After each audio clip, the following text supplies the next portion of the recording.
Well, hello everybody. A little bit over 2 years ago, I posted a review on a DieHard 6-inch soft toe work boot, and they've turned out to be great boots, especially for what they cost. You're going to have to review that video. So this is just a follow-up to that. And here is one of the boots after just around 2 years of use, 6 days a week. I only cleaned and polished them one time. You can see they're a little worse for wear. They've got overspray on them and all kinds of crud. But this is just to show how they've held up in that length of time, about 2 years of hard abuse.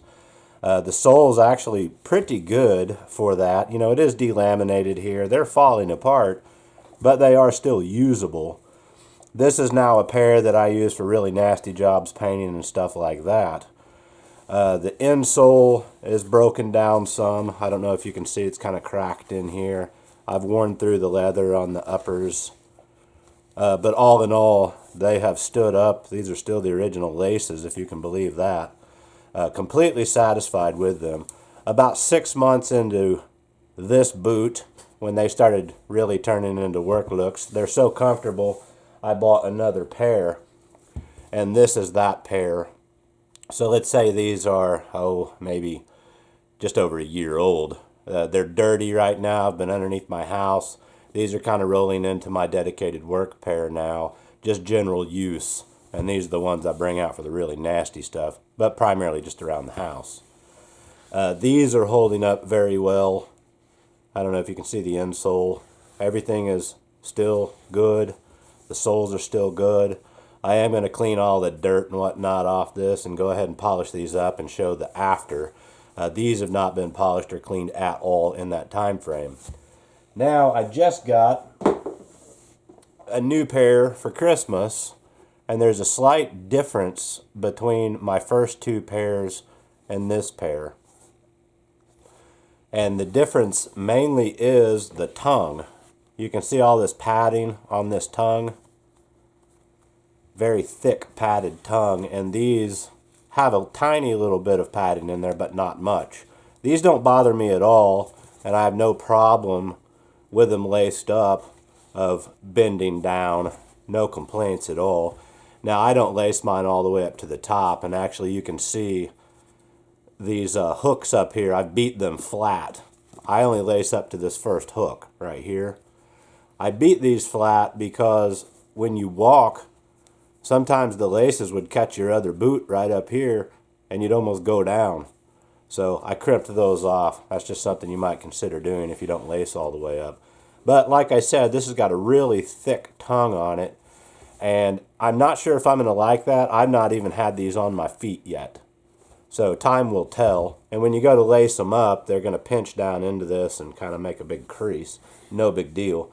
One of the biggest problems I have with them are the laces that came with them. It's hard to see, but look how big around that thing is.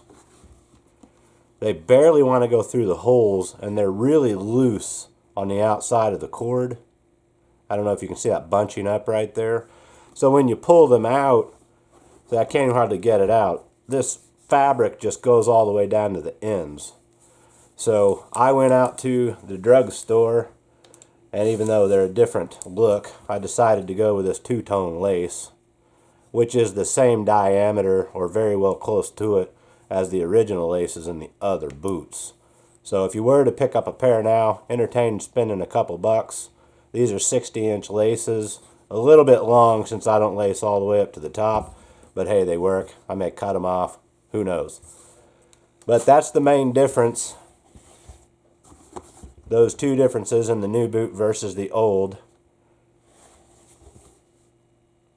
I will say that the leather looks a little more granular than what it did on these, but it's hard to tell even on my newer set because they've been worn.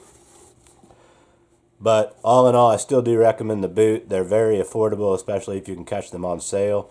And to me, no problems at all.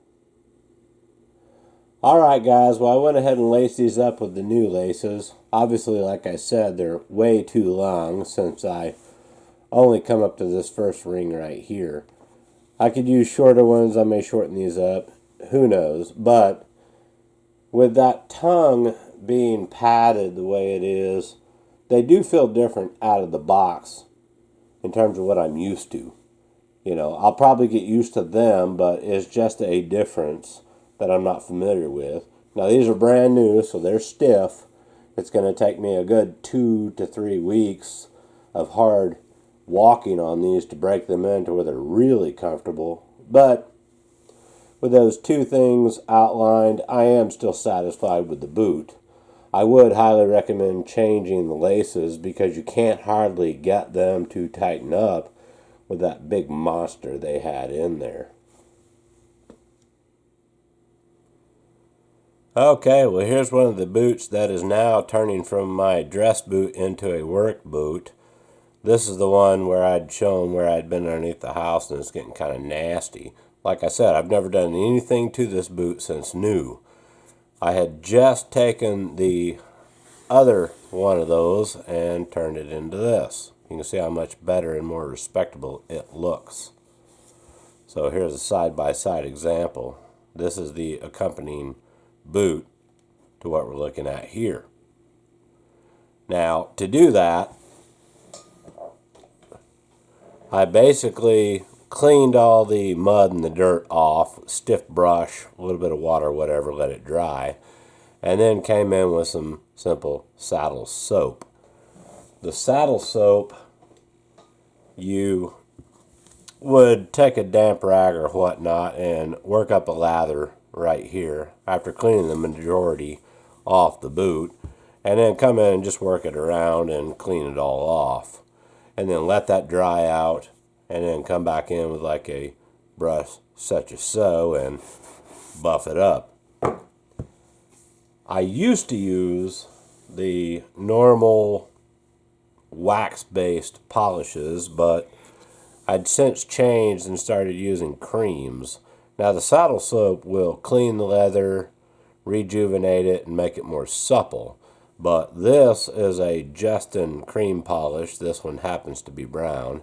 Same principle, just take some on a rag and run it around on the boot. And then after it kind of sets off, just come back and polish it off again with one of these brushes. So that's what we end up with. The before and the after.